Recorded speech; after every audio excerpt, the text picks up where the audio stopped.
That's better. All right. I will always write back. Now, this book is such a good one, and I can say that very confidently because I've actually read this book cover to cover, and it is still one of my favorite nonfiction books. And if you're like, I forgot what nonfiction means, it means real. So these are real people, real stories, and the two characters in this actually got together and they wrote this together and they put their stories and their letters together, which is awesome, and I don't think I could say the word together any more than I just did. So, here's the back cover. It says, "The true story of an all-American girl and boy from Zimbabwe and the letter that changed both of their lives forever." It started as an assignment. Everyone in Caitlin's class wrote to an unknown student somewhere in a distant place. Martin was lucky to even receive a pen pal letter. There were only 10 letters and 50 kids in his class, but he was the top student, so he got the first one. The letter was the beginning of a correspondence that spanned 6 years and changed 2 lives. In this compelling dual memoir, Caitlin and Martin recount how they became best friends and better people through their long-distance exchange. Their story will inspire you to look beyond your own life and wonder about the world at large and your place in it. So the back cover also has pictures of Martin and picture of Caitlin, and then I'll show you after, but there's pictures at the end too of their real lives. So here's the first chapter. Part 1, hello. This first part is written from Caitlin's perspective, and that's the cool part of this, is it flips every other. So this was written in September 1997. I'd never heard of Zimbabwe, but something about the way the name looked up on the blackboard intrigued me. It was exotic and difficult to pronounce. It was also the last country in a long list that Mrs. Miller had written in chalk. She asked each student in my 7th grade English class to pick one person for a pen pal program our school was starting that year. I was sitting towards the back row. Usually I spent that period passing notes with Lauren, my best friend, or staring out the window daydreaming about boys. It was late September and the leaves on the trees were beginning to turn from vibrant green to rusty red and mustard yellow. I was an average student. If I applied myself, I did well. Honestly, I was not all that interested in school, but there was something almost magnetic about this crazy-sounding place. Zimbabwe. I raised my hand. "Caitlin," Mrs. Miller said, surprised. She usually had to call on me to participate. "How do you pronounce that last country?" I asked. "The one that starts with Z." "Zimbabwe," she said. "It's in Africa." "Oh, cool." I had a hunch it was there, but couldn't name any other countries on the continent. I had a good handle on Europe, as my family had gone to Germany the summer before to visit my dad's relatives. On the same trip, we went to Switzerland, Austria, and France. Other than several trips to Canada, this was my first trip abroad, and it was a huge deal. I'd never imagined traveling to Africa or even wondered what life must be like there. I had no idea, and that was what made it all more exciting. "That's the one I want," I said. I didn't know it then. How could I have? But that moment would change my life forever.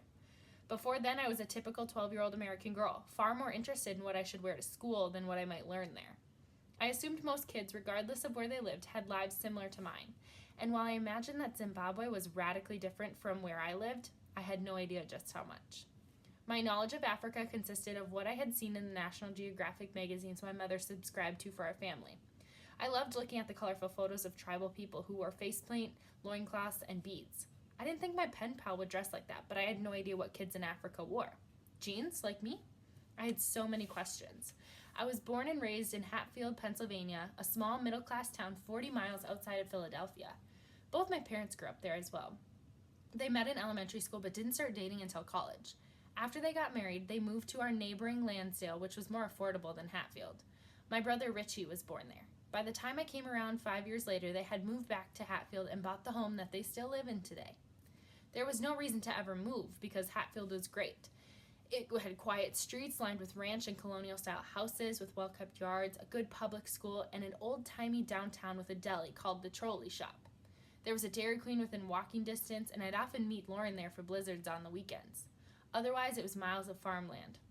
Truthfully, we rarely went to Philadelphia, even though it was less than an hour, because there was so much to do in Hatfield at home, whether it was softball games or roller skating.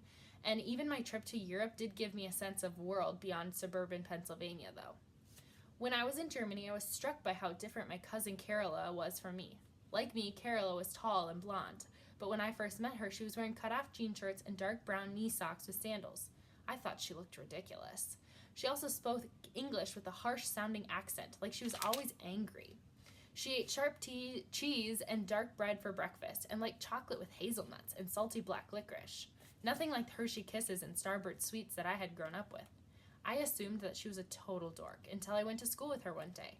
The school year started in early August, and as soon as we walked into the building, everyone said hello to her, including all of the cute boys. She was actually really popular, and many of her girlfriends were also wearing knee socks with sandals. It was fashionable. That trip opened my eyes to other ways of living beyond my small town. Everything and everyone in Hatfield felt so familiar and even a little boring at times. I wanted to learn something different, and having a pen pal in Africa seemed like a great way to do that. Mrs. Miller went around the room calling on people. Lauren picked Germany, as did many other kids in our class. A few kids picked France, and others picked Italy and England. By the time that everyone had chosen, I realized that I was the only one who had picked a country in Africa. I think it shocked my teacher, who had already busted me twice that year for chewing gum in class, and once for passing a note to Lauren. Each time I was caught, I was slightly embarrassed. In 7th grade, I just wanted to blend in. I joined the field hockey team because all my friends were on it, even though I did not like running up and down the big field. I guess my trip to Europe had changed me, and for the first time, I saw that being different wasn't a bad thing. It was actually kind of cool. Our homework assignment that night was to write a letter to our new pen pal. Since we did not know who would be receiving our letters, Mrs. Miller said to simply write, "Hello." I was actually excited about the homework, maybe for the first time ever.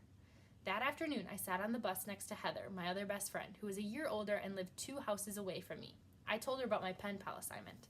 "That's so cool," she said. "What are you going to ask?" It was a good question. I had no idea, but I had time to think about it.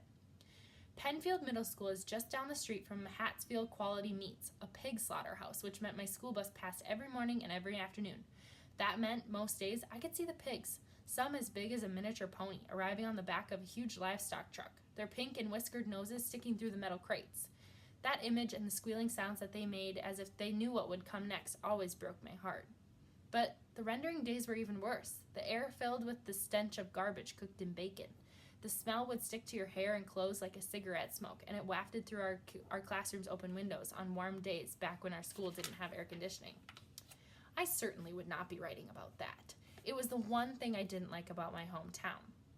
But what do you think my new pen pal's trip to school would look like? There was so much I wanted to find out. 20 minutes later, the bus stopped at the end of my street, a cul-de-sac. I knew every family in each of the 12 houses that lined the road.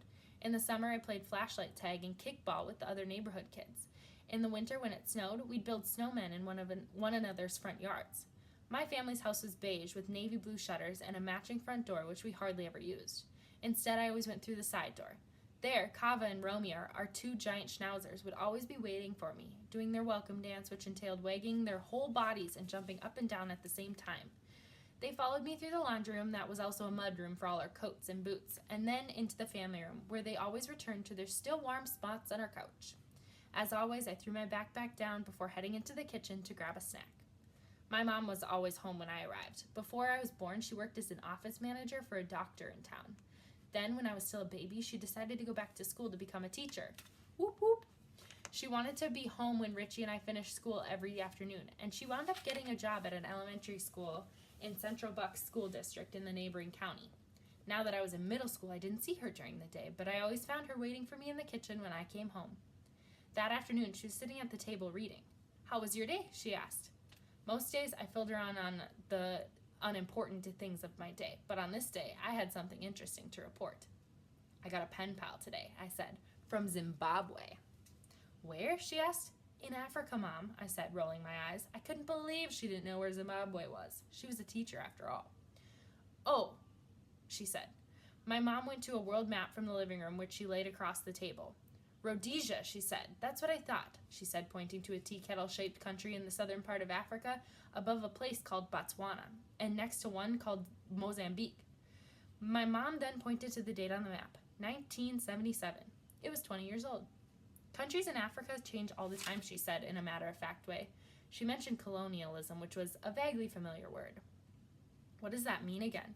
"It's when powerful countries take over the other countries and call them their territories," she explained. "Like America. It used to be a British colony, but we fought for our freedom. The Zimbabweans did the same thing. I had studied American history the year before, but I was having a hard time making the connection, but I didn't want to question it too much because I didn't want to seem dumb. When my dad was not traveling for work, he arrived home every night at 6. He worked on energy contracts for the government, which sounds as mysterious as it is. All I knew was that he had top government security clearance and that he could not talk about his work with anyone, including us. My brother Richie was 17 years old and a junior in high school. He usually hung out with his friends after school, but he was always home in time for dinner. That was another one of my mom's rules. We ate dinner together every night at 6:30, and then afterward, my dad logged on to the family computer. My parents kept it in the den, as my mother had read about predators posing in chat rooms that wanted to monitor and steal things from Richie and I. Back then, we had a dial-up internet, which took forever, and then once we were connected, everyone took turns using the computer. That evening, I went first. I waited for the snap, crackle, pop, "You've got mail" sound sequence, and then typed in Zimbabwe into the search engine, which led me to the encyclopedia site. My mom had a subscription, which meant I could access the information. That's how I discovered that Zimbabwe was liberated from the United Kingdom in 1980. I was beginning to see the parallels. The Africans wanted to be free from British rule, just as colonial Americans did 200 years earlier. I read that more than 90% of the Zimbabwean people were called Shona, but that there was another tribe called Debel, which I think was pronounced Indebel. Shona was the country's national language, but most people spoke English as a result of being colonized. Phew, I thought, at least my pen pal would be able to understand me. I wondered which tribe my pen pal was from and what it meant to be from one to the other. Could you be both? Was it like being German and Irish like me? It was getting late, so instead of doing more research, I went up to my room and started writing. There I took out a piece of lined school paper and sat down and got to work. I began. "Hi, my name is Caitlin. I'm 12 years old. I live in Hatfield, Pennsylvania. I'm in the 7th grade, and my brother Richie is in 11th grade. I paused. What else should I write to this person halfway across the world? I scanned my room for inspiration and spotted my collection of sports trophies that I won over the years, usually for good sportsmanship, as I was never the best or the most athletic. I continued. I play softball and soccer and field hockey. I did not include that I had started taking stats for my field hockey team because it hurt my back to bend over all the time. I was already 5'3", the second tallest girl in my class. My posters tacked to the wall caught my attention, so I continued. I like the Spice Girls and the Backstreet Boys, and my favorite color is pink. That was all true. My mother had stenciled pink hearts on the walls, and the rug in the room was magenta, though no one would ever know that. I continued. For fun, I like to go shopping at the mall on the weekend. I also like to go roller skating and bowling with my friends. And I like to eat pizza. What do you like to do for fun? And what is it like in Zimbabwe? I knew there was more to ask and more to tell, but this was a good start. I signed it the way that Mrs. Miller had showed us earlier that day. Sincerely, Caitlin Stokositz.